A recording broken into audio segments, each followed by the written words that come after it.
The standing pancake stretch, the reason why I do it standing is because when I'm seated with a normal pancake stretch, with my feet out on the ground, my heels on the ground, my soles of my feet aren't making contact with anything.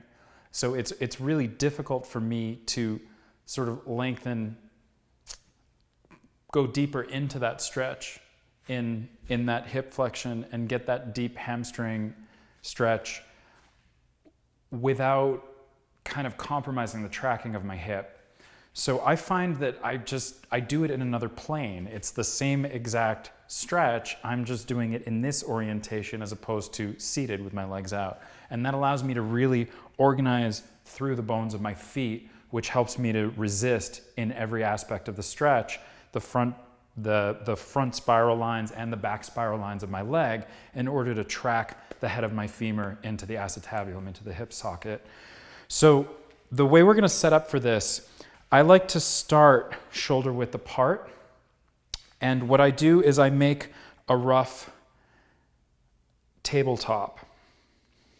Tabletop meaning sort of like similar to a deadlift, how the seat comes out. I'm maintaining a slight extraversion. And my weight is coming into the fourth toe heads of my feet with the slightest contact of the heel. So as I find this position with a relatively level back, not too important, I can then start to shift to this ball of the foot with a slightly soft knee. Again, not putting the weight in my heel ever. It's the slightest touch, like I have an egg under it. Shifting to the other side. You can have hands on the legs if that helps, or you can just let them sort of lightly touch the shins. We come to center, we can heel toe out a little bit. I like to keep my toes parallel or slightly in. Again, as I come wider, making sure that I'm in the head of my fourth toe, I'm not collapsing in on my foot. Head of the fourth toe, slightest touch in the heel. I come over, when it gets wide, you'll feel that you push off of that opposite leg and you push off. So I'm pushing off my right to shift into my left ball of foot. I'm pushing off the left to shift to my right ball of foot. And that's starting to give me a really deep adductor, that inner thigh stretch, that groin stretch. I come out a little wider, same thing. Not letting my feet collapse in, I'm keeping the weight outside on the head of the fourth toe, lightest contact of the heel. Getting a really deep adductor groin stretch right now. That's enough for me. I start to heel toe back in. I retrograde this whole exercise so as to never shock the tissue.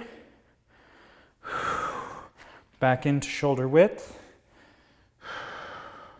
And we come softly up to standing. And I'll give that a little walk around, just sort of testing that out in transit, feeling how my feet are contacting the ground. I'm going to do the same thing facing the opposite direction so you can see the spirals in my pelvis. You're going to see the tilting of my sacrum as I do this. So we start shoulder width, I hinge over. I soften my knees, weight is in the ball of the foot on the fourth toe line. I shift, never weighting my heel, just the lightest contact with the ground. And I shift, center, I come wider, I push off, I'm shifting into that right ball of foot, push off, shifting into left ball of foot.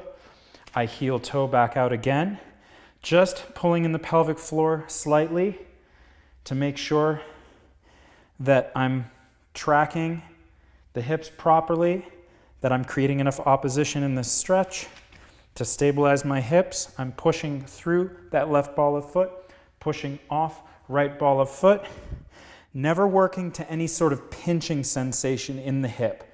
We don't want to put excessive force on the labra, those menisci. So we're coming, shifting and shifting. I'll heel toe back in. I shift and I shift, heel toe back in. I shift and I shift, and then softening the knees, I'll roll back up to standing. I give that a little walk around just to test it out. It's a very, very, very intense spiral stretch. You have to be very careful when you do this. Don't work out to too wide a stance initially. Try it a little bit, titrate it out a bit, titrate it back in. Come up to standing, walk it around. If you want to test it, go a little further. Come back in, walk it around. You might find that it helps to have a chair in front of you while you do it to take some of the weight out, but just making sure that even when you're bearing weight in that, you're never dropping the weight back into the heels. Always on the head of the fourth toe, slightest contact in the heel. And you should be good to go.